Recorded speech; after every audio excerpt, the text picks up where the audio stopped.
గత 30 సంవత్సరాలుగా ఒక పిల్లల వైద్య నిపుణుడిగా మొదలుపెట్టినటువంటి నా ప్రయాణం ఈ ఎలర్జీ ఏ విధంగా ప్రయాణం చేస్తుంది, పసిపిల్లల్లో ఏ విధంగా మొదలవుతుంది, ముక్కులో ఏ విధంగా ముక్కు దిబ్బడతో మొదలవుతుంది, అదే ఎడినాయిడ్స్గా, టాన్సిల్స్గా, సైనస్గా, ఆస్తమాగా ఎలా మారుతుంది, ఇదే రాను రాను గురకగా ఎలా మారుతుంది, ఇదే రాను రాను మనకు వాంతులుగా, విరోచనాలుగా ఏ విధంగా, ఇదే మైగ్రేన్గా ఏ విధంగా, ఎప్పుడైతే ముక్కులో గాలి ఆడదో నోరు తెరిచి పిల్లలు గాలి తీసుకుంటూ ఉంటారు, వాళ్ళు హైపర్ యాక్టివ్ అయిపోతూ ఉంటారు.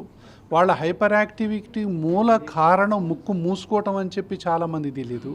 ఆ ముక్కు మూసుకోవటం ఎలర్జీ వల్ల అని చెప్పి ఇంకా అసలు తెలియదు. సో ఇలాంటి విషయాలని శ్వాస ఫౌండేషన్ ద్వారా ప్రజలకు ఎక్స్ప్లెయిన్ చేయటం, ఐడియాస్ ప్లాట్ఫామ్ ద్వారా, తర్వాత డాక్టర్లు కొత్తగా తయారైనటువంటి పోస్ట్ గ్రాడ్యుయేట్ స్టూడెంట్స్కి, అది మెడికల్ కాలేజీల్లో కానీ, పెద్ద పెద్ద హాస్పిటల్స్లో కానీ, పెద్ద పెద్ద association, Indian academy of paediatrics కావచ్చు, జనరల్ మెడిసిన్ కావచ్చు, ఇలాంటి యొక్క ప్లాట్ఫామ్స్ మీద ఈ ఎలర్జీకి సంబంధించినటువంటి ఈ నాలెడ్జ్ ఏదైతే ఉందో ఆ స్టూడెంట్స్గా మనం షేర్ చేసినట్లయితే ఈ ఎలర్జీ ఎలా మొదలవుతుంది, వాళ్ళ జీవితాలను ఏ విధంగా అయితే అతలాకుతలం చేస్తుంది అనేది అర్థమవుతుంది. లేకపోతే అంటే ఎవరికి వారే యమునా తీరి అన్నట్టుగా, ఇప్పుడు ముక్కులో ఎలర్జీ ఉంటే ఓన్లీ ముక్కు డాక్టర్ చూసి మిగతా ఎక్కడా ఇంకా ఎలర్జీ లేనట్టుగా భావించకూడదు. ఆ ఊపిరితిత్తుల్లో ఆస్తమా ఉన్నటువంటి పేషెంట్కి ఓన్లీ పల్మనాలజిస్ట్ చూస్తే సరిపోదు. ఆయనకు కంటిలో ఎలర్జీ ఉండొచ్చు, ముక్కులో సైనసైటిస్ ఉండొచ్చు, అలర్జిక్ రైనైటిస్ ఉండొచ్చు, ఆయనకు స్కిన్ ప్రాబ్లం ఉండొచ్చు, జాయింట్ ప్రాబ్లం ఉండొచ్చు, మైగ్రేన్స్ కూడా ఉండొచ్చు.